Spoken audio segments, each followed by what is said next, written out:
आधर्म प्रेमियों जय वाल्मीकि।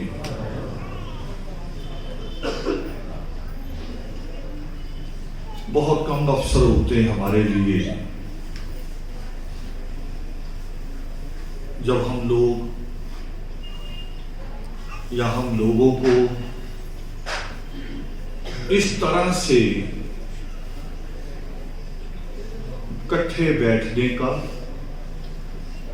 इकट्ठे बैठना जिसको नित्रे में कहते हैं कि संगत तुमरा हो। वैसे जो हम इकट्ठे होते हैं वो नहीं, शादी में जो आते हैं वो रिश्तेदार होते हैं, दोस्त होते हैं, मित्र होते हैं। बच्चे के जन्मदिन पे आते हैं वो भी दोस्त मित्र होते हैं। मगर जब हम योगामृत में मिलते हैं फिर कहा जाता कि संगत तुमरा हो। ये अवसर, ये मौका हमें बहुत कम मिलता है। कारण है कुछ हमारे आर्थिक कारण भी हो सकते हैं, गरीबी भी हो सकती है, समझ की भी हो सकती है, मगर धीरे धीरे हमने हल करना है। अभी तक जो हम कर रहे हैं वो हम नकल कर रहे हैं। नकल है, मैंने कहा कि नॉर्थ ईस्ट में वहां जाके भी वाल्मीकि अनंत कायम करते हैं, असम गुवाहाटी में जाते हैं, मगर वो वाल्मीकि अनंत कायम करते नाक के लिए, श्रद्धा के लिए नहीं करते। आस्था नहीं है, आस्था कहीं और है। और जहां आस्था है वहां भी आपकी आस्था नहीं है, वहां भी आपका खौफ है, डर है कि अगर नहीं गए देवी और पीर नाराज ना हो जाए, कर्जा उठा के भी जाएंगे, नंगे पांव भी जाएंगे, वो भी आस्था नहीं है। इसलिए मैंने कुछ दिन पहले 2 लाइनें लिखी थी, ज्यादा लिख नहीं पा रहा हूं इन दिनों। 2 लाइनें मैंने लिखी थी कि जो प्रेम होता है माँ बाप के साथ, भाई बहनों के बीच में, पति पत्नी के बीच में, जो प्रेम होता है, प्रेम में प्रार्थना नहीं होती, ऐसे हाथ नहीं जोड़ते। प्रेम में तो अधिकार भी होता है और प्रेम भी होता है। छोटा सा बच्चा जिसको आप पोता पोती समझ सकते हैं, दौड़ के गोद चढ़ता है, उसको नहीं पता कि उसके पांव में मिट्टी लगी है कि नहीं लगी है, और उसको नहीं पता कि आपका रुतबा क्या है बाहर। वो यहां से कॉलर भी पकड़ सकता है, कहेगा इधर देखो मेरी तरफ, पहले मेरी डिमांड पूरी करो। वो बेअदबी नहीं है, वो उसका प्रेम है, उसका अधिकार है। मैंने 2 लाइन लिखी थी कि प्रेम में प्रार्थना नहीं होती। दुनिया में आज तक कोई ऐसा बच्चा नहीं, ना कोई माँ बाप है जिन्होंने कहा हो अपने बच्चे से कि तुम्हें कॉपी चाहिए, अगर तुम्हें जीन चाहिए, तुम्हें मोबाइल लेना है अगर, तो पहले हाथ जोड़ के मेरे आगे खड़ा हो जा, मेरे पांव छू, मुझे नमन कर, फिर लेके दूंगा। ना ऐसा कोई बच्चा है, ना ऐसे माँ बाप। दोनों के बीच की एक समझ है। और अगली लाइन मैंने लिखी थी कि जब प्रार्थना करो तब प्रेम जरूर होना चाहिए। प्रार्थना में प्रेम नहीं होना चाहिए, मगर प्रेम जब करो, प्रेम में प्रार्थना नहीं होती, मगर जब प्रार्थना करो तब प्रेम होना चाहिए। हमारा प्रेम नहीं है ईश्वर के साथ। हम प्रार्थना भी करते हैं, नतमस्तक भी होते हैं, मगर हमारा प्रेम नहीं है। कहीं कहीं डर होता, मूर्ति है सामने, मत्था ना टेका तो आज कुछ बुरा ना हो जाए। ये डर भी है। कुछ लिस्ट लेके आते हैं कि 10 रुपए एडवांस रखेंगे, फिर कह देंगे कि ये काम कराना, बाकी भी मिल जाएगा। इससे हटके हम अभी परमेश्वर को मानने नहीं लगे। वाल्मीकि नाम जाति के तौर पे है, जाति के तौर पे है, और बाबा साहब भीमराव अंबेडकर के जन्म से पहले उस वक्त की भी जनगणना के अगर आप आंकड़े निकालोगे, बाबा साहब अंबेडकर का जन्म होता है 1891 में, 1891।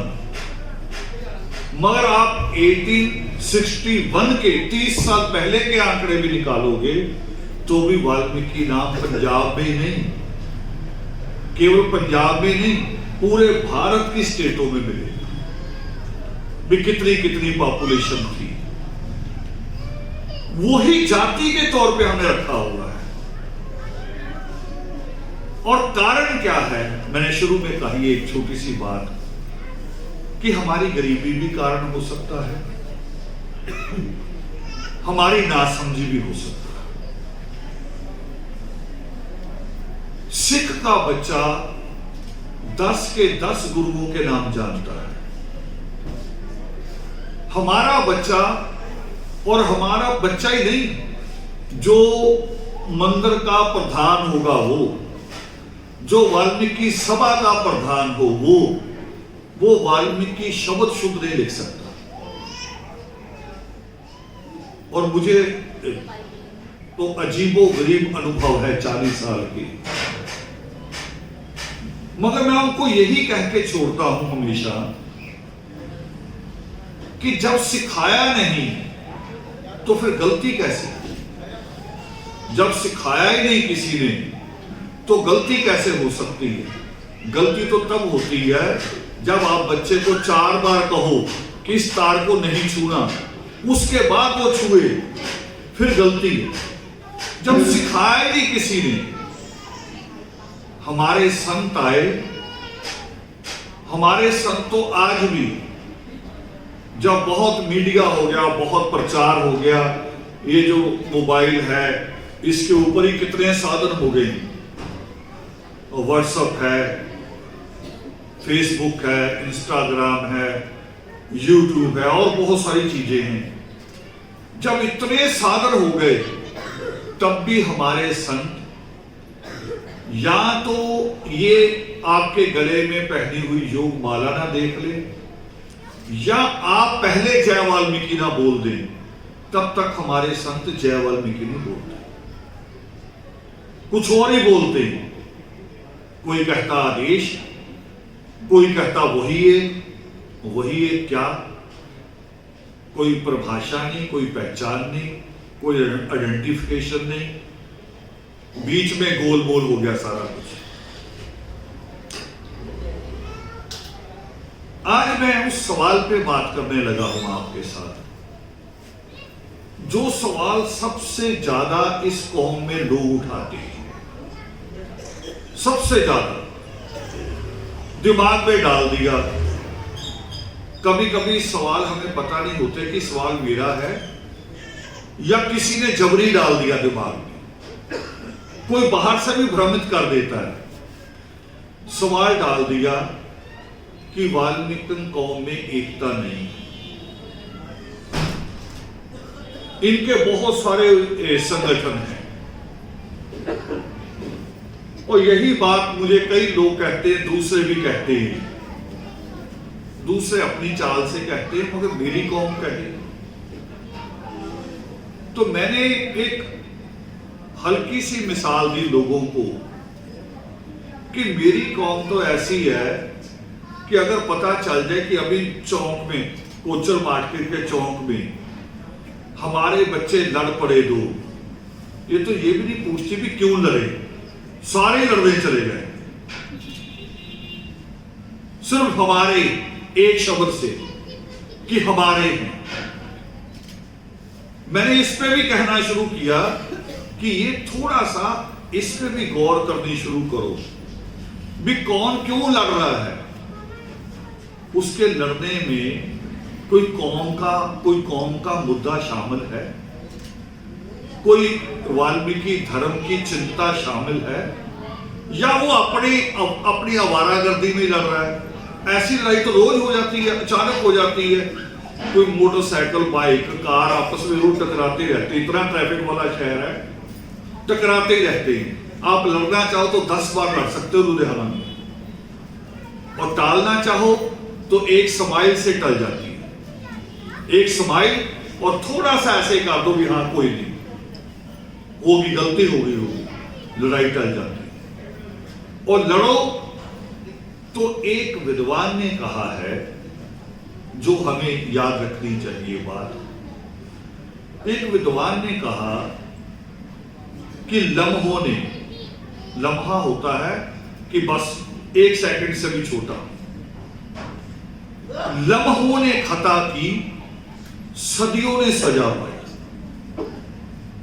1 सेकंड से भी कम समय में अगर गलती हो जाए तो सदियों सजा भोगनी पड़ती है। पता नहीं शायद हम वही सजा भोग रहे हैं, आज भी उसी में जी रहे हैं। आज भी एजेंडे चेंज नहीं हुए कौम के, आज भी एजेंडा सफाई कर्मचारी पक्का करने का है, आज भी। जबकि मेरे ख्याल से 20 से ज्यादा तो वकील लुधियाना में हो गए होंगे, मगर फंक्शन हो जाए, अभी मुख्यमंत्री आ जाए तो एजेंडा एक ही होगा, सफाई कर्मचारी पक्के करो। समझ ही बड़ी नहीं कर पा रहे कि मुख्यमंत्री का गला पकड़ के ये कहें कि स्कूल एक जैसे करो, प्राइवेट और सरकारी एक जैसे करो। जिसका बच्चा सरकारी स्कूल से पढ़ के आए उसी सरकारी नौकरी मिले, प्राइवेट स्कूल में पढ़े हुए बच्चे को नौकरी ना मिले सरकारी, ये नहीं कह रहे। बच्चे जा रहे ना आपके भी स्कूल, तो नई चिंता, नया सब्जेक्ट भी होना चाहिए। फिर पुराने सवाल पे लौट रहा, कहते हैं कि एकता नहीं है, और मुझे लोग इस पे बहुत सवाल भेजते हैं, कई बार फोन भी करते हैं। मैं कहता भी हूं कि बाद में बात करेंगे, मैं बेवजह के सवालों पे बात नहीं करूंगा। फिर भी हटते नहीं करेंगे। 2 मिनट जरूर सुनो हमारी बात, और अगर नहीं सुनी तो दूसरे दिन ही फेसबुक पे, व्हाट्सएप पे मेरे खिलाफ लिख देंगे, रावण में बड़ा अहंकार है, हमने फोन किया, बात ही नहीं करता। अब बेवजह के सवालों पे थोड़ी बात करूंगा। मैंने जवाब दिया, जो लोग अखबार छापते हैं अपनी कौम के, उनको जवाब दिया मैंने कि मुझे वो 2 भाई बताओ जो एक ही मां के पेट से पैदा हुए, और जब वो अपनी रसोई अलग अलग कर लेते हैं, जब वो अपना घर अलग अलग कर लेते हैं, कभी दोबारा इकट्ठे हुए? सबका जवाब है नहीं। तो मैंने कहा आप संगठनों को कैसे इकट्ठा कर दोगे? एक बात। दूसरी, आपकी स्टडी नहीं है, आपका सवाल ही सवाल है, आपको ज्ञान ही नहीं, आपको पता ही नहीं आप क्या कह रहे हैं। अब इसकी मिसाल दे रहा हूं एक बड़ी। कल मेरा एक चैनल ने, प्राइम एशिया, वो गुरु गोविंद सिंह जी पे इंटरव्यू ले रहे थे मेरा, तो वहीं से मुझे एक जवाब मिला अपनी कौम के लिए। याद करो सिख धर्म कहां से शुरू होता है? गुरु नानक देव जी से। हम कहते हैं, सिख भी कहता है, मगर ये सच नहीं। अगर बारीकी से देखोगे तो ये सच नहीं, क्योंकि गुरु नानक देव जी ने कोई धर्म कायम किया ही नहीं। उनके बाद भी जो 8 गुरु आए, उन्होंने भी नहीं कायम किया। गुरु तेग बहादुर अपना शीश कटवाने किसके लिए गए? किसके लिए गए? ब्राह्मण लड़कियों की इज्जत बचाने। गुरु तेग बहादुर 9वें गुरु थे, उनके होने तक सिख धर्म कायम नहीं था। और सिख धर्म कायम होता है गुरु गोविंद सिंह की सोच से, उनकी समझ से। अब आपको इस बात जोड़ना है कौम की एकता के साथ, मैं वही ला रहा हूं। मगर आप पीछे चले जाओ, वो जो 13-14 अप्रैल का 1699 का जो समय था, उससे पीछे चले जाओ कि मान लो अगर गुरु गोविंद सिंह जी ने सिख धर्म ना बनाया होता तो फिर आज क्या होता? फिर होता, कुछ लोग होते नानकपंथी, कुछ लोग होते अर्जुन देव को मानने वाले, कुछ लोग होते हरकिशन जी को मानने वाले, कुछ गुरु हरगोविंद राय को मानने वाले होते। सब अपना अपना बाबा चुन लेते। और यही नहीं, तब तक गुरु ग्रंथ साहब भी बन चुका था, और गुरु ग्रंथ साहब में 9 गुरुओं के अलावा दूसरे गुरुओं की बानी भी आ गई थी, जिसमें कबीर साहब का नाम सबसे बड़ा है।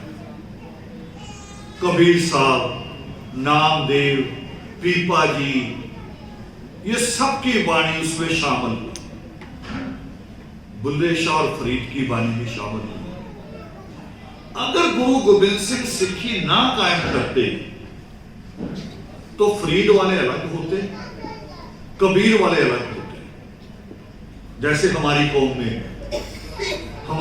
में कई मिलेंगे कहते हम तो नानकपंथी, और सर्टिफिकेट लिखवाएंगे वाल्मीकि, नौकरी के लिए लड़ेंगे वाल्मीकि बनके, और हाथरस की घटना हो जाए फिर नानकपंथी बनके, कबीरपंथी बनके, नाथपंथी बनके फिर नहीं लड़ते, फिर वाल्मीकि शक्ति अमर होती है। पीछे जाके देखिए, अगर गुरु गोविंद सिंह के पीछे गुरु गोविंद सिंह जी ने अगर ये दिमाग से काम ना लिया होता, ये समझदारी ना दिखाई होती, समझदारी है ये दूरंदेशी, तो आज सिख नहीं होता, बहुत छोटे छोटे टुकड़े होते पंथों के। गुरु गोविंद सिंह जी ने और शुरुआत कहां से की, यह भी एक अद्भुत बात है। शुरुआत की इतनी सख्ती से, हमें लोग कई आके कहते, मेरे साथी कई बार, जैसे मैं बीच में डांट देता, नहीं जी थोड़ा सा ना पोलाइट रहा करो, मगर नहीं क्यों रहूं? अगर मेरे साथ रिश्ता है, मुझे अपना कुछ मानते हो, तो फिर तो मैं प्यार भी करूंगा और डांटूंगा। फिर रिश्ता तो डबल है, वो एक नहीं। और जिसमें डांटने से डर लगे वो रिश्ता ही नहीं होता, वो रिश्ता कमजोर होता है। जहां आदमी डांटने से डरता है ना, समझो वो रिश्ता नहीं, वो रिश्ता कहीं धागे पे खड़ा, कभी भी टूट जाए। गुरु गोविंद सिंह जी ने कहां से शुरुआत की? वो तलवार लेके खड़े हो गए कि मुझे शीश चाहिए कुर्बानी से। देखो कहां से धर्म कायम करते हैं। और ये क्या चीज है? ये वही चीज है जहां से आप अपना घर बनाते हो। जब आप अपना घर बनाते हो ना, तो मिस्त्री हो या इंजीनियर हो, वो पहला सवाल ये पूछता है, नक्शा बनाने वाला भी आपने कितनी मंजिलें ऊपर ले जानी है। चाहे उस वक्त हमारे पास पैसे पूरे हो या ना हो, वो कह रहे फिर भी फ्यूचर में कितनी मंजिलें ले जा सकते हैं। क्यों पूछता है? क्योंकि बुनियाद उतनी मजबूत रखनी। आपने जितना वेट डालना है, बुनियाद उतनी मजबूत होनी चाहिए। तो गुरु गोविंद सिंह शुरुआत करते हैं मजबूत बुनियाद से, कि जो शीश देने को तैयार है वो आ जाओ। आ गए 5 लोग, और गुरु गोविंद सिंह भी फिर उसमें पीछे नहीं हटे। पहले उनको अमृत दिया, और फिर मनुस्मृति को तोड़ते हुए उनके हाथ से खुद अमृत लिया। बाद में पहले उन्हें दिया, पहले सिखों ने बनाया, खुद छठे सिख बने। कितना बड़ी बात है ये। पर मैं किस लिए कह रहा हूं? मैं आपको इसलिए मिसाल दे रहा हूं कि कौम में एकता संगठनों से नहीं होती। संगठन तो तब भी सिखों में बहुत है, राजनीतिक पार्टियां भी बहुत है, अकाली दल जो कहते हैं ना पंथक, वो भी बहुत सारे हैं, मगर दरबार साहब सबके लिए बराबर है। वहां सबने सिर झुकाना जाके अकाल तख्त के आगे। उसके हुक्मनामे को कोई नहीं टाल सकता। क्यों? अकाल तख्त कोई इतनी डरावनी जगह नहीं है कि लोग डरते हैं। असल में श्रद्धा है, डर नहीं है। गुरु ग्रंथ साहब में श्रद्धा है, आस्था है, और इतनी आस्था है कि सिखों का जो सबसे बड़ा राजा हुआ महाराजा रणजीत सिंह, उसने भी अपने आप को अकाल तख्त पे पेश किया और ऐसे एक पिल्लर के साथ उसे बांधा गया राजा होते हुए, और उसने सजा भुगती। और बाद में एक मुख्यमंत्री भी गया, सुरजीत सिंह बरनाला, उसको भी बांध के खड़ा किया गया, सजा सुनाई गई। मगर ये शुरुआत कहां से होती है? वहां आस्था हो। आस्था अगर वहां जुड़ी हुई, हमारी आस्था नहीं जुड़ी, और उसका कारण क्या है? छोटा सा कारण है, समझ लीजिए, बहुत छोटा सा। एक लाइन है कि जिसको जानते हैं उसको मानते हैं। समझ लो, मेरी मां ने मुझे समझाया, ये माएं अपने बच्चों को समझाती हैं कि ये तुम्हारे चाचा हैं, ये तुम्हारे दादा हैं, ये तुम्हारे मामा हैं। तभी तो बच्चा कहता है उनको, फिर उठ के सुबह जय वाल्मीकि करता है। अगर मां सिखाएगी एक, अगर एक लाइन मां और जोड़े साथ में कि तुम्हारे चाचा तो 3-4 हैं, मगर ये जो चाचा तुम्हारे, ये हमारे हर सुख दुख में साथ रहे हैं, इन्होंने हमारा बहुत साथ दिया है, तो बच्चे का दिल किस पे ज्यादा आएगा? उसका सिर किसके आगे ज्यादा झुकेगा? जिसके बारे में मां कहेगी कि ये हमारे सुख दुख में साथ रहा। हमें ये तो कहने नहीं आया कि परमात्मा ने हमें क्या दिया, सुख में क्या दिया, दुख में क्या दिया, दुख से बाहर आने को क्या दिया। हमारा रिश्ता ही नहीं अभी जुड़ा है। हम 2-3 दिन पहले भी एक जगह बैठे थे, मोहनवीर जी ले गए, मैं वहां भी यही बात कर रहा था कि हमें जो बुनियाद थी ना धर्म समाज की, वो विरोध की थी, विरोध की बुनियाद थी हमारी। आस्था वाली बुनियाद हमने शुरू नहीं की कि परमेश्वर क्या कहते हैं। और इसीलिए आजकल जो ज्यादा जोर लगा हुआ हमारा, वो पावन योग शिष्ट पे लगा हुआ कि पावन योग शिष्ट जब आएगा, परमात्मा की कलम से, उनकी मुख की वाणी से है, वो हमारा एक मजबूत रिश्ता जोड़ेगा। शायद हमसे भी मजबूत, हम भी उतना नहीं कर पाए जितना योग से ये रिश्ता जोड़ता है। ओए, योग शिष्ट क्या कहता है? हमने अभी मुक्ति माला का पाठ किया। मुक्ति माला के पाठ में हमने जब पाठ खत्म करते हैं कि तुमरा दर्शन पाए, खत्म करते हैं यहां आके, उसके बाद जय शुरू होती है, तो हमने शब्द वहां यूज कर दिया एक आदर्श परिवार में, मोक्षवान गुरु वाल्मीकि की जय। बहुत सारे लोगों ने इतराज किया, मगर इतराज करना बुरी बात नहीं है। इतराज करना, सवाल उठाना ये अधिकार है, मगर सवाल पीठ के पीछे नहीं उठाने चाहिए। करनी चाहिए आके बात भी, ये क्यों? ये मोक्षवान शब्द मैंने जोड़ा इसलिए था कि मोक्ष योग शिष्ट का प्रमुख विषय है। योग शिष्ट मोक्ष तक लेके जाता है। और जब हम कहेंगे मोक्षवान, वान का अर्थ होता मालिक, मोक्ष का अधिकारी। कौन देता है मोक्ष? महाराजा बलि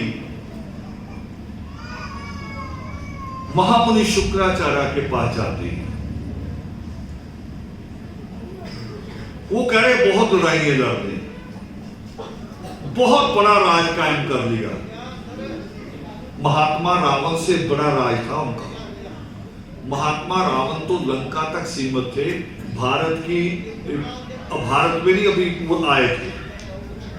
मगर महाराजा बलि, जिनके नाम पे ओणम होता है दक्षिण भारत में, और सारी जातियां बनाती हैं, केवल दलित और द्राविड़ नहीं, सारी जातियां मिलकर बनाती हैं और सरकारी छुट्टी होती है सारी स्टेटों में। ओणम, वो महाराजा बलि कहते हैं महामुनि शुक्राचार्य को कि बहुत बड़ा राज कायम कर दिया, बहुत धन संपत्ति इकट्ठी कर ली, मगर शांति नहीं मिली। मुझे बिस्तर पे जाके वो नींद नहीं आती जो आराम की नींद होनी चाहिए। नींद का मतलब तो आराम करना ही है ना। ईश्वर ने बनाया इसलिए, दिन और रात इसीलिए बनाए हैं ईश्वर ने, नहीं तो आदमी हटता ही नहीं। दिन रहे ना रोशनी, ये बच्चे घर नहीं जाते, खेलते ही रहेंगे। क्रिकेट वालों ने तो और कमाल कर दिया, वो तो उन्होंने डे नाइट भी शुरू कर दिए। वो बिल्कुल बाहर चले गए नियमों से, इंसान के नियमों से ही बाहर निकल गए। हर चीज का एक नियम होता है। लोग पूछते हैं कि पतंग उड़ाते हैं, पतंग उड़ाना और इंग्लैंड का क्रिकेट खेलना, दोनों में समानता थी। समानता क्या थी कि सर्दियों में ऊपर बैठे हैं तो एक खेलने का शौक, छत पे कैसे खेलेंगे? छत पे खेलोगे तो दूसरे की छत तक जाते जाते गिर जाओगे। तो वहां का खेल पतंग बन गया कि मन भी बहल जाएगा, धूप में भी बैठे रहेंगे। क्रिकेट इंग्लैंड वालों ने शुरू किया था। वहां सूर्य 9 बजे के बाहर निकलता है और 5 बजे से पहले छुप जाता है। बर्फ पड़ती है, तभी वो पूरी पैंट कमीज का था। भारत की सारी गेमें तो नीकर वाली हैं, चाहे हॉकी खेले चाहे फुटबॉल खेले, ये नीकर वाली है। वो पूरे पैंट कमीज, क्योंकि सर्दी वालों का था, बर्फ वालों का, ये गर्मी वाले भी उठा रहा है। नियमों का मतलब ही नहीं रहा कि कहां क्या नियम होता है। तो नींद जो होती है वो आराम के लिए होती है। वाल्मीकि रामायण में भी ऐसा प्रसंग आता है जिसपे लोगों का क्वेश्चन खड़ा है अभी। कुंभकर्ण के ऊपर करे वो 6 महीने सोता था, 6 महीने जागता था। ऐसा संभव नहीं। 6 महीने नहीं, आप अगर 2-3 दिन ना सो लगाता, 3 दिन सिर्फ 72 घंटे अगर निकल जाए आपके बिना सोए, तो आंख बंद होना बंद हो जाती, बंद नहीं होगी, खड़ी हो जाएगी पलक। फिर डॉक्टरों को प्रयास करना पड़ेगा आपको नींद लाने के लिए। 72 घंटे के बाद पलक खड़ी हो जाती, जम जाती है।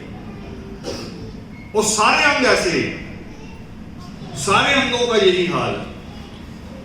और इसमें एक मिसाल देके आगे बढ़ूंगा, आस्था की मिसाल है। पंजाब के एक बड़े चित्रकार हुए सरदार शोभा सिंह। बहुत बड़े बड़े चित्र बनाए उन्होंने। सोनी महिवाल का चित्र बनाया, मगर सिख गुरुओं के ज्यादा बनाए। और सिख गुरुओं में जब वो गुरु नानक देव जी का चित्र बना रहे थे, तो चित्र बना के जब उठे, फिर जीवन भर उनका एक पैर चला ही नहीं। जब गुरु नानक देव जी का चित्र बनाया, बड़ी मिसाल दे रहा हूं, आपकी समझ में नहीं आएगी अभी। जब चित्र बना रहे थे तो वो एक स्टूल पे बैठ के काम करते थे और पैर मोड़ के नीचे कर लिया, अपने एक पैर और एक जमीन पे रखा हुआ। और घर के लोगों को वो कहते थे, ये बात आपके बच्चों के सीखनी है और माओ ने भी ये आदत सीखनी है। वो घर के लोगों को कहते थे कि जब मैं मेरे हाथ में अगर ब्रश है, कलम है, तो चाय के टाइम पे मुझे बुलाना नहीं है कि चाय ले लो, चुपचाप पीछे वाले स्टूल पे चाय रखो और चले जाओ। मेरा ध्यान पड़ेगा तो मैं पी लूंगा, नहीं तो आधे घंटे बाद बर्तन उठा के ले जाओ, चाहे पिया या नहीं पिया। खाने के वक्त भी करे आओ, खाना पीछे रखो, चुपचाप ले जाओ। आप भी बच्चों ये सीखो, जब पढ़ते हो तो मां बाप को यही कहो कि मुझे पीछे से आवाज नहीं देनी। ध्यान तो रखो, माएं ध्यान रखें कि बच्चे को अगर नींद आ रही है, सुस्ती पड़ रही है, उसी वक्त उसे चाय कॉफी बना के दो, मगर डिस्टर्ब ना। एक बनी होती है एक लय। मैं लोगों को इन दिनों, शायद आप में से भी कई हो, मैंने इन दिनों कई लोगों को डांट दिया कि बिना टाइम सोचे ही फोन कर देते हो। क्योंकि जब मैं कोई लाइन लिख रहा होता हूं योग शिष्ट की, तो फोन बड़ा डिस्टर्ब करता है। कई बार वो शब्द ही उड़ जाते हैं, क्योंकि शब्द मैंने नहीं लिख रहे असल में, वो शब्द परमात्मा के हैं, उनको आसान करके आपके लायक बनाना है, तो पूरी लाइन उड़ जाती। शोभा सिंह जब चित्र बना रहे थे गुरु नानक देव जी का, तो पैर रखा हुआ था अपने नीचे, अपने पैर के नीचे, और 3 दिन काम किया लगातार। 3 दिन बाद जब उठे तो ये नसें दब गई। नसें दब गई, जैसे आपका होता ना कभी कभी पैर सो गया, कह रहे पैर सो गया, वही नसें दब गई और फिर जीवन भर पैर नहीं चला। मगर शोभा सिंह हमारे जैसे नहीं थे।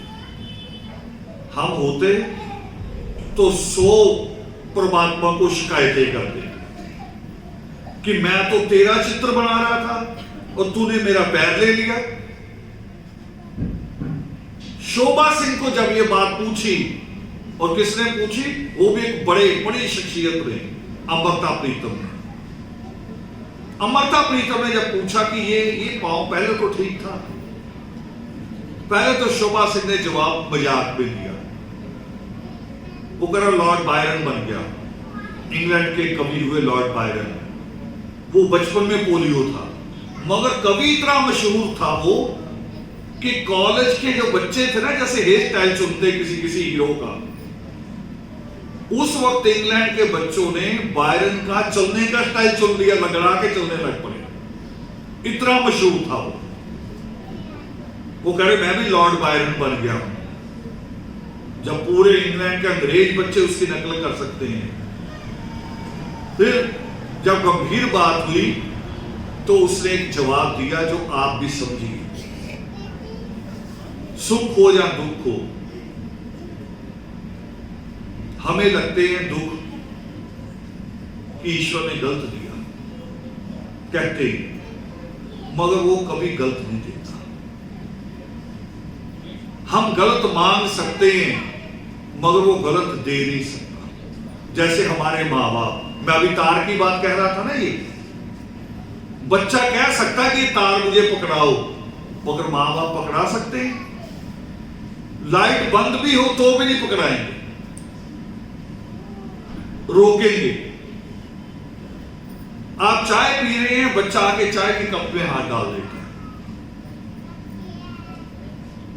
और मां बाप देखते बच्चा आ रहा पहले कप उठा लेते हैं, यानी बच्चा गलत कर सकता है, माँ बाप नहीं।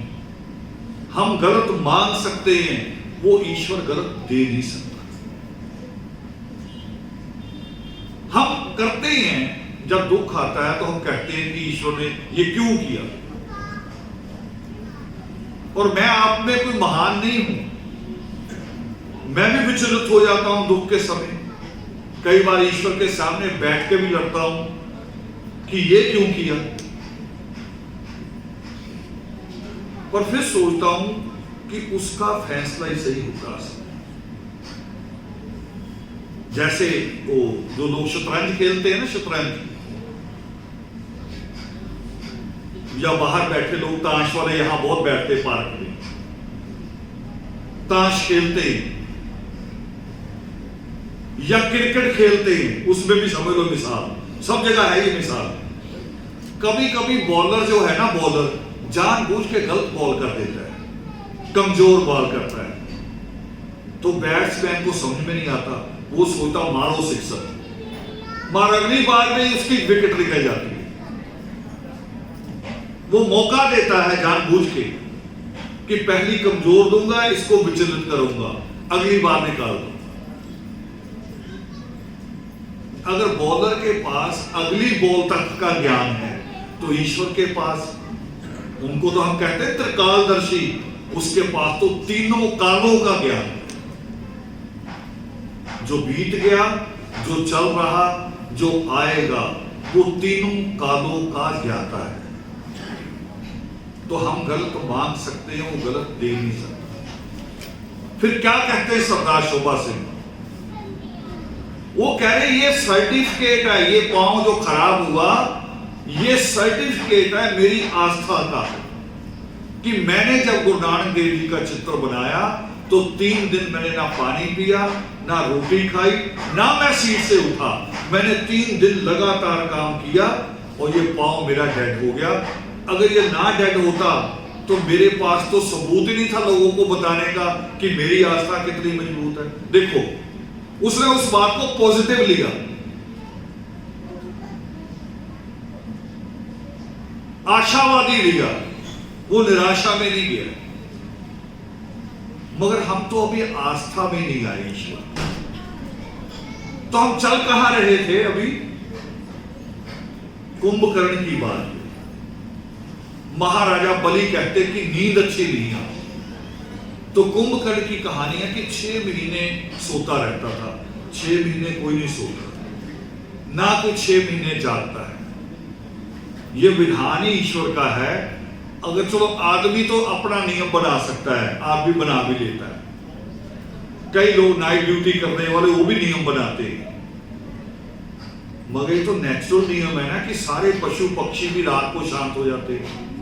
ये कुदरती नियम उसके साथ जुड़ा है। कुंभकर्ण की नींद नहीं थी 6 महीने वाली, मगर उस नींद में आनंद 6 महीने वाला था कि सो तो ऐसे सो कि बस फिर कोई चिंता ना। और चिंता मुक्त कौन हो सकता है? चिंता मुक्त कौन हो सकता है? जो अपने दिन के, अपने जीवन के कार्यों को करके लेता है, जैसे माएं करती हैं हमारी, कई बार बहू बेटियां करती हैं। आप कितना कहते रहो कि ठंडा मौसम है, बस कपड़े छोड़ दे, ये मशीन बंद कर दे। वो कह रही कि पड़े रहेंगे तो मुझे कल की चिंता रहेगी, अब मैं इसको निकाल ही दूं जितने हैं, ताकि आराम से फिर सो, सुबह ठीक उठूं। इसे मोक्ष कहते हैं। ये छोटा मोक्ष है कि चिंता से मुक्त हो गए कल की, और जो जीवन की चिंता से मुक्त हो जाए वो ज्ञान सृष्टि करता वाल्मीकि दयावान पावन योग सृष्टि में देती। कौन हो सकता? मोक्ष का अर्थ क्या है? मोक्ष का अर्थ है जहां जाके कोई इच्छा रहे ना, यानी मोह खत्म हो जाए। मोह कहां खत्म होगा? उसको ईश्वर ने लिखा है, पुरुषार्थ के 4 हिस्से किए। वो कह रहे पहली पढ़ाई, दूसरी कमाई, तीसरी सगाई। पहली पढ़ाई, दूसरी कमाई, तीसरी सगाई। मगर मेरी कौम क्या करती है? ना पढ़ाई ना कमाई, वो बच्चा थोड़ा बड़ा हुआ करे सीधी सगाई, करो करे शादी इसकी। बुआ मासी हैं सब रिश्ते ले लेके आती हैं, और जब शादी हो जाती है, शादी से पहले बिगाड़ने में हम तो मां का नाम लेते ना कि मां, जिसका बच्चा बिगड़ा मां को कहेंगे। मां दोषी नहीं होती अकेली, दादा दादी, नाना नानी, बुए और मासिए ये ज्यादा दोषी होती। बाप ने डांटा नहीं बच्चे को, बुआ का फोन आ जाता है मेरे पास भेज दे, मासी का फोन आ जाता है मेरे पास भेज दे। मगर शादी के बाद कोई रखती है? शादी के बाद कोई बुआ मासी रखती है? फिर बिगाड़ डूबूर के छोड़ देती है। ये आपका लाड नहीं है, आपका पाप है।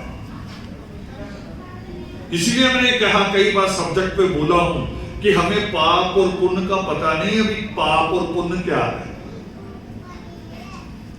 उसमें भी भेद है। ज्यादा जल्दी आ गए एक प्रचारक, उसमें भी भेद है। आपका लाड नहीं है, वो पाप का। उस पाप को समझना चाहिए। सृष्टिकर्ता वाल्मीकि दयावान पावन योग सूत्र में कहते हैं, हमें जो गिनाए जाते ना कि काम, क्रोध, लोभ, मोह, अहंकार कि ये बुराइयां हैं, ईश्वर ने कहा ये बुराइयां भी नहीं है पूरी तरह, इनका होना भी जरूरी है। अगर वो ना हो तो आप सुबह 6 बजे घर से निकलोगे इन सर्दी में, और बारिश भी आ जाती कई दिनों में। मोह किसका है? बच्चे पालने, उनके लिए निकलते हो। और जब गर्मी पड़ती है 45 डिग्री की, तब दोपहर की हाजिरी पे निकलते हो। वो भी मोह है, वो भी बच्चों के साथ। तो परमेश्वर कहते हैं कि सारी चीजें बुरी नहीं है। हमें लग सकता है कि सांप बहुत बुरी चीज है। सांप ना हो तो चूहे कंट्रोल नहीं होंगे, चूहे ना हो तो धरती में जगह जगह भूकंप होंगे, ज्वालामुखी फटेंगे। चूहा खोदता है अंदर तो धरती की गैस निकल जाती है, ज्वालामुखी नहीं आती। ईश्वर ने कोई चीज ना फालतू बनाई है ना गलत बनाई। बस हम पे चुनाव है कि हम लालच की तरह करते। अगर ज्यादा जरूरत से ज्यादा मोह कर रहे हैं तो वो गलत। ये जो बुआ मासी कर रही है वो गलत। और अगर बिल्कुल नहीं कर रहे तो भी गलत। एक कहानी थी छोटी सी कि एक संत ने, किसी संत को कहा लोगों ने कि इस रास्ते से ना जाना, बड़ा नाग रहता है। वो संत उधर से गया, नाग आया। कहानी है, ऐसे होता नहीं है कहानी। संत ने नाग को समझाया भी तू क्यों लोगों को तंग करता है। लोगों ने रास्ता ही छोड़ दिया। थोड़ा सा तुम्हें एक आध चूहा खाना होता है दिन में, वो तो खेतों में मिल जाएगा, जंगल में। बाकी क्यों तंग करता सबको, ये बंद कर। करे वो सांप मान गया तो लोगों ने देखा भी संत निकल गया, कुछ नहीं हुआ। दूसरे एक आदमी ने हिम्मत की, वो भी निकल गया, कुछ नहीं हुआ। फिर लोग जाने लगे और कई बार वो नाग दिख गया लोगों को। कुछ लोग डरे, फिर उन्होंने देखा ही तो पास से निकल गया तो कुछ कहता ही नहीं। लोग उसके ऊपर पैर रख के जाना शुरू हो। कई दिनों बाद संत लौटा, देखा सांप पड़ा जख्मी। वो कह रहे ये क्या हुआ? वो कह रही आपने कहा था भी कुछ नहीं कहना किसी को, अब मैं चुपचाप पड़ा रहता हूं, लोग ऊपर पैर रख के निकल जाते हैं। वो कह रहे इतना थोड़ी कहा था, दसना नहीं है, फुनकार तो रखनी है। तो बताओ, वो जो क्रोध है, क्रोध होना चाहिए थोड़ा सा कि नहीं होना चाहिए, मगर मात्रा में। उसका तरीका कि मैं अगर बच्चों पे क्रोध करता हूं तो मुझे बच्चों से प्रेम करना भी आना चाहिए। जो प्रेम नहीं करता उसको क्रोध करने का भी अधिकार नहीं है। तो परमेश्वर यही कहते हैं कि जब आपकी पढ़ाई पूरी हो जाए आपके बच्चों की, जब उनकी कमाई पूरी हो जाए, जब फिर आप उनकी शादी कर दें, तो फिर कोई इच्छा बचेगी? जिसका बच्चा बहुत पढ़ा लिखा हो, अपने पैरों पे खड़ा हो, बाप से भी ज्यादा कमाने लगे, तो फिर बाप को चिंता होगी मां बाप को। हमारी दादियां तक क्या कहती हैं, नहीं 4 दिन और दे दे ईश्वर, मेरा परिवार अभी ठीक नहीं है। और जिसका परिवार ठीक होगा वो तो कहेगा ईश्वर जब चाहे बुला ले, अब पीछे सब ठीक है। आदमी अपने मरने से नहीं डरता, पीछे वालों से डरता है कि पीछे वालों का क्या होगा। याद करो, जब कभी आप बीमार होते हो, ज्यादा बीमार हो जाते हो, 2 दिन से ज्यादा बीमार हो गए, तो आंख से आंसू आपकी अपनी तकलीफ से नहीं निकलते, बच्चों का सोच के निकलते कि अभी ये तो कुछ बने नहीं, इनका क्या होगा। तो ईश्वर ने रास्ता दिया है, मगर हम उस रास्ते पे चलते नहीं, उस रास्ते पे को अपनाते नहीं।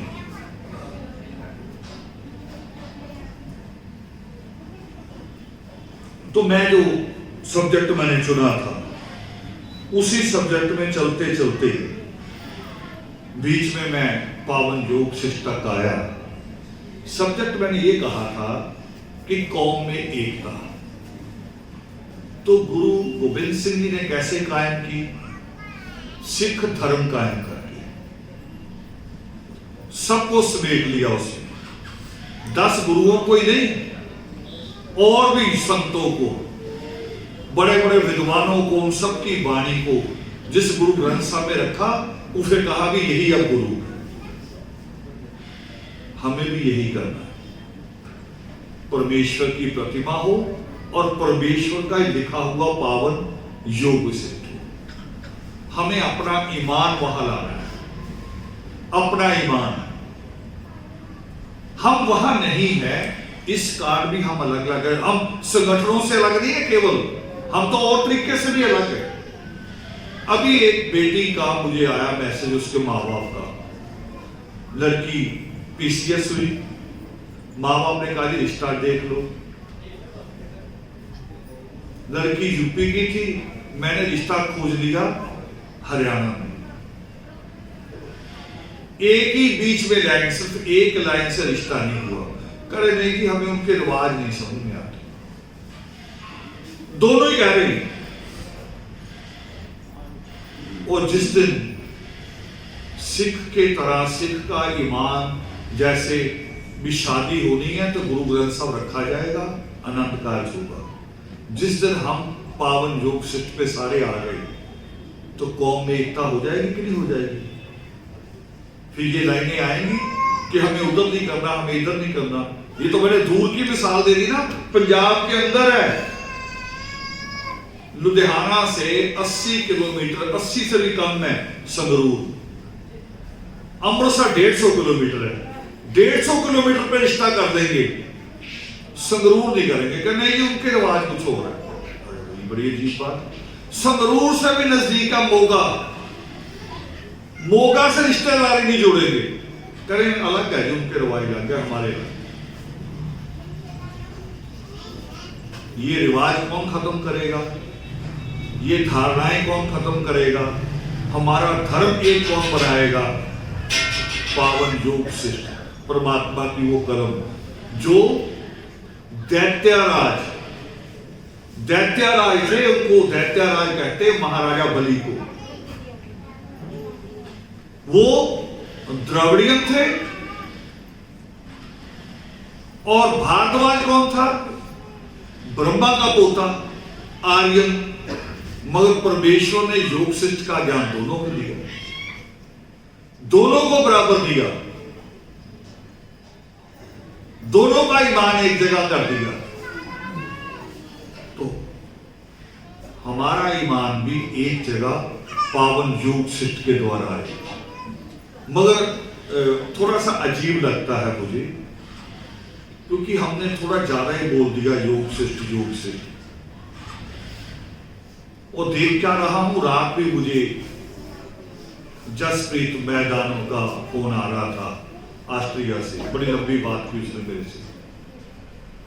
वो कह रहे जी एक आदमी तिलक लगा के, भगवा चोला पहन के, और कहता कि यज्ञ करेंगे और योग शिष्ट बनाएंगे। मैं कहा यार कोई संबंध ही नहीं है। कह रहा यही तो मैं कह रहा हूं भाई, जब यज्ञ करना है तो योग शिष्ट का तो कोई संबंध ही नहीं। यज्ञ और हवन, आहूतियां, धागा और तबीज, इनके तो खिलाफ है पावन योग शिष्ट। उसमें तो इसके खिलाफ भी परमात्मा ने कहा कि जो लोग राख मल लेते हैं, भेष बदल लेते हैं, सन्यासी हो जाते हैं, घर छोड़ देते हैं, वो करे ये भी पखंडी। वो करे जो घर छोड़ता है, जो अपने बच्चों से प्रेम नहीं कर सकता, वो बाकी जगत से कैसे प्रेम कर सकता है? वो झूठा है। जो एक गिलास पानी नहीं पी सकता, वो समुद्र कैसे पी जाएगा? वो नहीं पी सकता। तो ये ऐसे ऐसे भी हो रहा है थोड़ा सा। और मैं, ये माध्यम है मेरी आवाज पूरी दुनिया तक जाने का। मैं यहां से सारे प्रचारकों से, जितने भी प्रचारक हैं भारत में, भारत से बाहर, उन सबके चरणों में अपील है, आदेश नहीं है हमारा, हमारी अपील है, एक प्रार्थना है कि योग शिष्ट को तरीके से उसकी एक एक लाइन को समझो, और फिर योग विशिष्ट योग को छोड़ के यज्ञ की तरफ जाने से रावण के खिलाफ नहीं, आप परमात्मा के खिलाफ जा रहे हैं। हमने जब योग से छाप के कोई संदूक पे बंद नहीं करना, हमने हर आदमी को देने को तैयार है जो उसको मर्यादा में रख सके। मगर मर्यादा की गारंटी जरूर देंगे हम कि मर्यादा में रख सके। हर किसी को देने को तैयार है। वो सारे पढ़ लेंगे, सबके पास ज्ञान आ जाएगा। किसी का अधिकार नहीं होगा ज्ञान के ऊपर, और ज्ञान पे अधिकार होता नहीं है। वो ज्ञान ही नहीं है जो बांटा ना जाए, और बांटने से बढ़ता है। मैं बहुत सारी बातें तो बच्चों से सीखता हूं।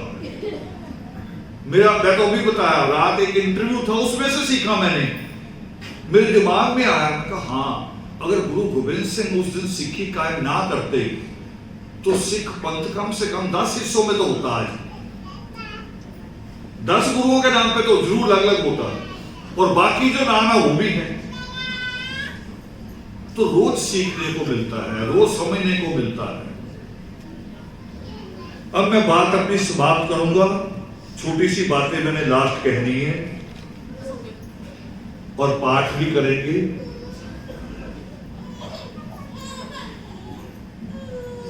छोटी सी बात है कि योगी मां पर्व हम अमृतसर जाके पावन वाल्मीकि तीर्थ की जमीन पे जाके अब की बात नहीं कर रहे। कारण है उसका, आप यहां भी बहुत तंग बैठे हैं, वहां तो पूरे जगत से लोग आ जाते हैं।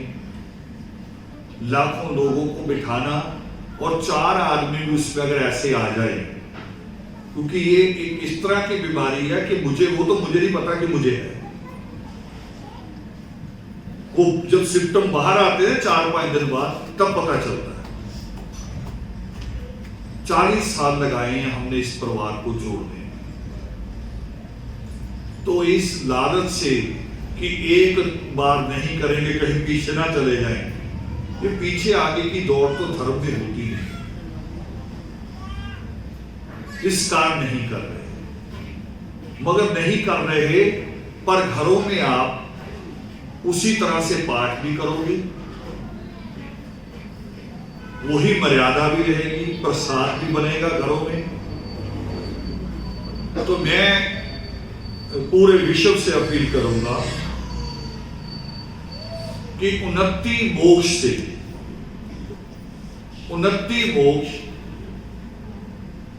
29, 30, 31 3 दिन ये और 4 दिन सृष्टि के, 1 2 3 4 पूरा हो गया 7 दिन। 7 दिन की घरों में अभंग युद्ध, ये भी एक नया शब्द बोल रहा हूं आज, और मैं बोल रहा हूं, आप गूगल पे सर्च कर लेना। अभंग किसको कहा जाता है? अभंग परमेश्वर को कहा जाता है। अभंग भी कहा जाता है, अभंगी भी कहा जाता है, और लगता है आगे अभंग ज्योत, क्योंकि हर शब्द बदलना है, अगर धर्म अलग बनना बनाना है, हर शब्द अलग अलग आएगा। अभंग ज्योत 7 दिन की 29 मोक्ष से 4 सृष्टि तक कायम करनी है। 2 दिन 31 मोक्ष और 1 सृष्टि घरों में लाइटिंग भी करनी है। घरों पे लाइटिंग जैसे प्रगट दिवस पे करते हैं, क्योंकि ये भी एक प्रगट दिवस की तरह है। और समझ लो एक और बात कि प्रगट दिवस परमात्मा का प्रगट होना एक बार नहीं है। परमात्मा तब भी प्रगट हुए जब महाराजा बलि को ज्ञान देने आए, परमेश्वर तब भी प्रकट हुए जब भारद्वाज को ज्ञान देने आए, परमेश्वर वहां भी प्रकट होते जहां मां सीता अपने प्राण त्यागने जाती है, वहां भी प्रकट हुए। परमेश्वर तब भी प्रकट हुए जब मां द्रौपदी ने पुकारा, तब भी प्रकट हुए। तो ये थोड़ी सी मिसालें दे रहा हूं मैं, मिसाल बहुत है हजारों, और परमात्मा यहां भी प्रकट होते हैं। हम कहते हैं ना कि संगत तुमरा रूप, तो परमेश्वर यहां भी होते हैं, उस योग में परम में भी रहते हैं, क्योंकि वहां तो दुनिया की सबसे बड़ी संगत होती है हमारी। तो वही प्रगट दिवस की तरह घरों में लाइटिंग भी करेंगे 2 दिन, और 7 दिन का हम अखंड ज्योत कायम करेंगे। और फिर उसके बाद आपका धीरे धीरे जब प्रेम बढ़ेगा परमात्मा से, तो सृष्टि कर्ता वाल्मीकि दयावान की कलम की तरफ भी ध्यान जाएगा। और जो बाबा साहब भीमराव अम्बेडकर ने कहा था कि शिक्षित हो जाओ, शिक्षित हो जाओ, संगठित भी हो जाते। अगर बाबा साहब अम्बेडकर ने बुद्ध धर्म ना चुना होता तो कौम संगठित हो गई होती। बिल्कुल वैसा ही होता जो 13 अप्रैल 1699 में गुरु गोबिंद सिंह ने किया था। अगर बाबा साहब अम्बेडकर ने भी बुद्ध धर्म की जगह आदि धर्म चुना होता, चुना आदि धर्म ही था, लफ्ज गलत हो गए। और कैसे था आदि धर्म? उन्होंने बुद्ध धर्म ही नहीं चुना, अपनी शर्तें लेके गए थे, 22 शर्तें अपनी, उसको कहते 22 प्रतिज्ञाएं। उसमें था क्या कि मैं ब्रह्मा विष्णु महेश को भगवान नहीं मानूंगा, मैं राम कृष्ण को नहीं मानूंगा, मैं दुर्गा को काली को नहीं मानूंगा। ये सारी शर्तें थी उसमें, 22 शर्तें। मैं संस्कृत को ईश्वर की भाषा नहीं मानूंगा, मैं वेदों को ईश्वर की लिखी हुई बात नहीं मानूंगा। 22 शर्तें, अपनी शर्तें लेके कोई सभी धर्म को मैं आता है। अब यहां कोई दीक्षा ले तो वचन हम दिलाएंगे कि वो दिलाएगा? कोई गुरुद्वारे में जाके अमृत ग्रहण करे तो वहां के नियम पाठी बताएगा या जो अमृत ले रहा वो बताएगा? पाठी बताएगा कि सिख धर्म के ये नियम। बाबा साहब अम्बेडकर नियम तो बना के ले गए, बस एक शब्द की गलती हुई कि आदि धर्म कहने की जगह बुद्ध धर्म कहा, कौम खंडित रह गई। और आज उस काम को धर्म समाज पूरा करेगा, हम प्रयासरत हैं। हालांकि बहुत सारी मुश्किलें हैं, मैंने कही कि हमारी जेब कमजोर है, समझ भी कमजोर है थोड़ी सी, मगर उसके बावजूद मुझे एक चीज पे विश्वास है, जो सृष्टिकर्ता वाल्मीकि दयावान कहते हैं पावन योग से, वो कहते हैं कि 3 लोकों में, 3 लोक कौन से? जो बीत गया, जो चल रहा है, जो आने वाला है। वो कह रहे 3 लोकों में ऐसा कोई पदार्थ नहीं है जिसको आप पुरुषार्थ के द्वारा प्राप्त नहीं कर सकते। बहुत बड़ी बात कह रहा हूं। 3 लोकों में कोई ऐसा पदार्थ नहीं जिसको आप पुरुषार्थ के द्वारा प्राप्त नहीं कर सकते। मैं अपनी मिसाल दे रहा हूं। हम 25 पैसे जेब में लेके चला करते थे साइकिल पे। 25 पैसे किसके लिए? कि साइकिल पंचर हो गई तो 25 पैसे होने चाहिए। और आज कहां पहुंच गए हैं? आज लोग टिकटें बुक करा के मुझे बताते हैं कि ये की जहाज की टिकटें बुक हो गई हैं, इतनी तारीख की हुई हैं, आपने उस शहर से जहाज पकड़ना है, चलना है। किस चीज से आए हैं? ये चमत्कार नहीं है हमारा, पुरुषार्थ है। हम सबका मेरा पुरुषार्थ है। हमने पहली बार ये कायम कर दिया। अभी तक तो सरकार से जमीनें मांगना या कब्जा करना। हमने जमीन खरीदी अमृतसर बॉर्डर पे, दिल्ली में ऑफिस खरीदा, 1 करोड़ से ऊपर की कीमत का ऑफिस है। और उस एरिया में जाएंगे तो आपको लगेगा कि इंग्लैंड अमेरिका में आ गए, जहां हमने ऑफिस लिया। और अभी भी हम गए थे सतलुज के किनारे जमीन देखने के लिए।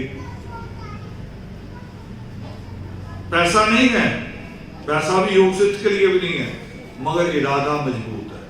वो जब परमात्मा ने कहा कि पुरुषार्थ करो, फल मिलना ही मिलना है, तो हम पुरुषार्थ करेंगे और फल मिलेगा।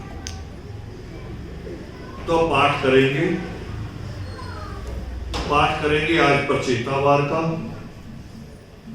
मोक्ष माह का, बाबा साहब भीमराव अंबेडकर की उस कुर्बानी को याद करते हुए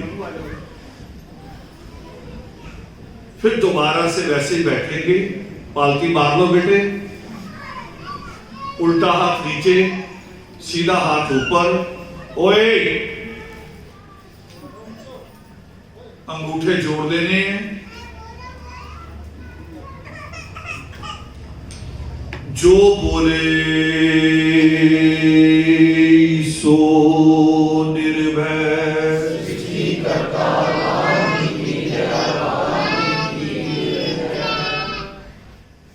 प्रचेता कहते भानु को, बनो मैं भानु ज्ञान, अज्ञान अंधेरा मिटा सकूं, यही ये दो वरदान। प्रचेता कहते अर्थ सुनेता, जैसे वे बने लोग नेता। इंद्रियों का मन विराग तेरी कृपा से है। आप ही अगवा, आप ही रहबर, पथ पे चलाओ गुरु बनाकर। हे रतन दाता, हे बनाकर, नाम रतन दो मुझको। प्रचेता कहते अग्नि को, अग्नि अर्थ अगवाई, पथ पर दर्शक आप हो, जो सिमरेगा दान। आदि वाल्मीकाय नमो, आदि वाल्मीकाय।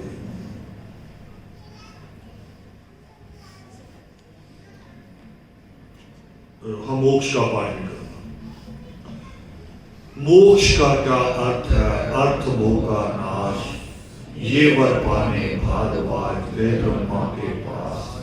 पूरी हुई ना कामना, दर दर करी तलाश। वाल्मीकि से मोक्ष पा, कबीरा बुझी प्यास।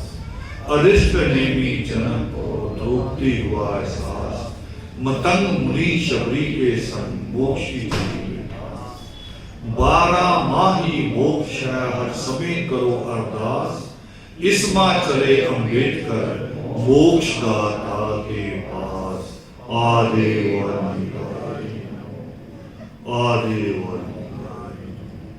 आदेव। 2-3 बातें और कहूंगा इसी पे जो हमने पाठ पढ़ा। प्रचेतावार हम पढ़ रहे थे, तो प्रचेतावार में एक लाइन आती है कि आप ही अगवा, आप ही रहबर। इसको बारीकी से समझ लेने लाइन को। बहुत इल्जाम आता है धर्म समाज के ऊपर, कह रहे जी आप परमात्मा की जय बोल के खत्म कर देते हैं, हमारे बाबे की जय तो बोली हूं, और हम बाबे सबके अलग अलग है। मगर यहां देखिए लाइन क्या है। और अभी ये इन दिनों फेसबुक पे ऑडियो डाल डाल के बहस भी चल रही है, और एक आदमी ने अच्छा जवाब भी दिया है। क्या लाइन है ये? आप ही अगवा, आप ही रहबर, पथ पे चलाओ गुरु बना। देखो सारी बातें क्लियर हो गई। अगवा भी कह दिया, रहबर भी कह दिया, और गुरु भी कह दिया।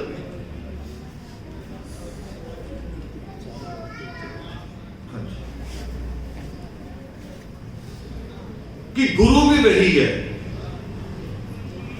रहबर भी वही है। हम कौन हैं?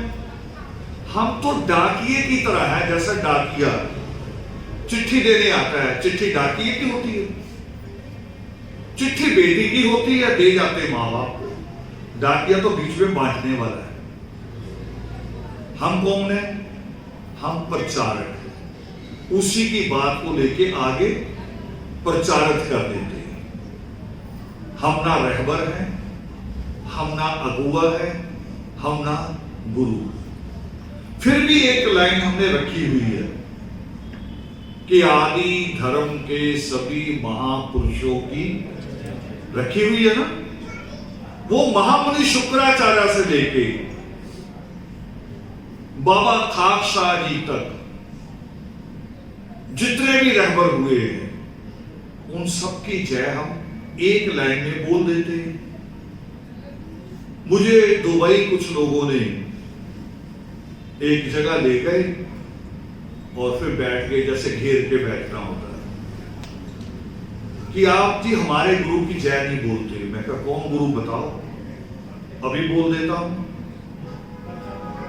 जब मां बाप के पांव मैं छूऊंगा, मैं अपनी बहन के पांव छूता हूं,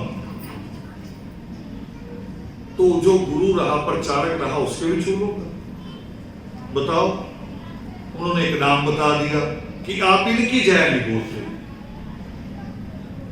तो मैंने कहा मुझे थोड़ा सा ज्ञान मुझे और दे दो कि आप जिनका नाम ले रहे, इनका भी कोई गुरु था कि नहीं था?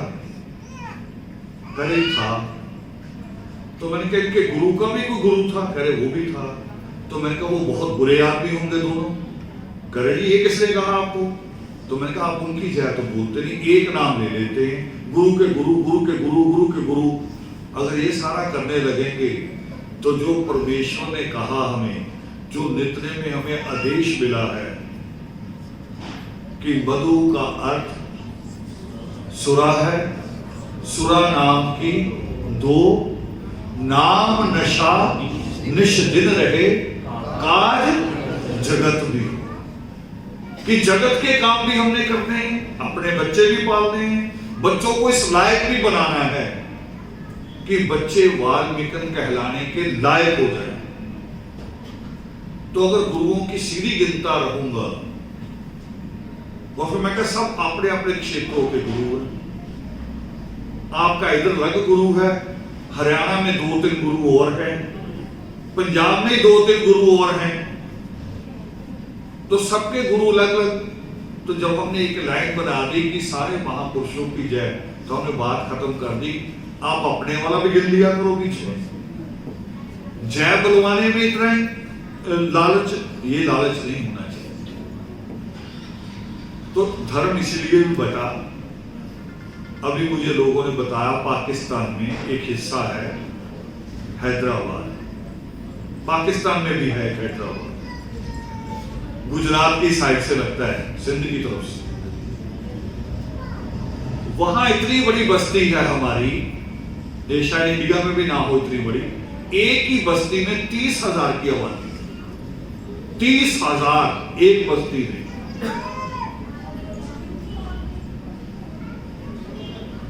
मगर वाल्मीकि नहीं कहलाते, जाति वाल्मीकि है। मूर्ति भी नहीं लगाई परमात्मा की, हटा दी कईयों ने, मूर्ति लगा दी नवल जी, राजस्थान में हुए नवल जी। नवल जी प्रचारक थे परमात्मा के, नवल जी ने कोई गलत काम नहीं किया, उन्होंने हमेशा ईश्वर का नाम लिया, वाल्मीकि नाम फैलाया। मगर आगे वालों ने क्या किया, नवल जी की मूर्ति लगा दी, परमात्मा की हटा दी। अब आपस में लड़ रहे हैं, वाल्मीकि कहलाने वाले और नवलपंथी कहलाने वाले आपस में लड़ रहे हैं। और मुझे कह रहे कि जब आप आओगे हमारी समस्या हल करना। मैं कह यार एक नई समस्या ना बना लेना। नई समस्या क्या कि अगर मैं लालची हो गया तो मैं कहूंगा मुझे भी एक गुरु मान लो, एक मेरा भी पंथ बनाओ, मेरी भी मूर्ति लगाना। फिर धीरे धीरे लालच बढ़ेगा कि परमात्मा की हटा लेना, मेरी लगा लेना। बाबा मरता है समाधि बना देते हैं, कल को मंदिर तो बचेंगे नहीं, मंदिर कब्रिस्तान हो जाएंगे सारे। कोई समाधि नहीं, कोई मूर्ति नहीं, बिल्कुल नहीं होना चाहिए। हमें जो हम नेत्रेन पढ़ते हैं कि एक कहे एक ही नाम उचारू, वाल्मीकि रचना से पुकारो। हमारा मत्था टेकना, हमारा झुकना, हमारा पूजना एक जगह होना चाहिए। मैंने बिल्कुल साफ कहा, दोबारा दोहरा रहा हूं आज कि मेरे लिए कोई संत पूजनीय नहीं है, कोई संत पूजनीय नहीं है, पूजनीय केवल ईश्वर है। आदरणीय हो सकते हैं, मुझसे बड़े हैं, ये मैं कहूंगा कि मुझसे बड़े हैं, आदरणीय हैं, उनके चरणों को हाथ लगा सकता हूं, मगर पूजनीय नहीं। ये धर्म बनना है हमारा। मैं गुरु गोविंद सिंह की वो जो तलवार कह रहे थे, मैं वचनों की धार बता रहा हूं, तलवार जैसी धार, इतनी सख्त धार है ये, तब आदि धर्म कायम हुआ है। तो आप सब लोगों ने आज के पावन योगामृत में हमारी बातों को सुना और इस पे मनन भी करना है, विचार भी करना है। और ये भी योग शिष्ट में है। परमेश्वर कहते हैं कि वो जब कहते हैं ना राजा बलि कि मुझे नींद नहीं आती, तो परमेश्वर उसे 3 रास्ते देते हैं। पहला करे शास्त्र अध्ययन, दूसरा गुरुओं का संग, और तीसरी बात कहते हैं कि दोनों चीजें शास्त्र पढ़ने और गुरुओं का संग करने के बाद फिर उस पर विचार करना, विचार भी करना है। दिमाग है सबके पास, तो इतना विशाल है योग से, इतना विशाल ज्ञान। तो आप भी विचार कीजिए। जो हम कहते हैं एक रस्म है, लुधियाना की जो टीम है, लुधियाना के जो साथी, इन्होंने वादा किया था कि पावन योग सिद्ध के लिए 2 लाख से ऊपर की मदद देंगे, और आज शायद 1 लाख 1,04,000 आज दे रहे हैं, देंगे पूरा ही, और देंगे भी आपके सही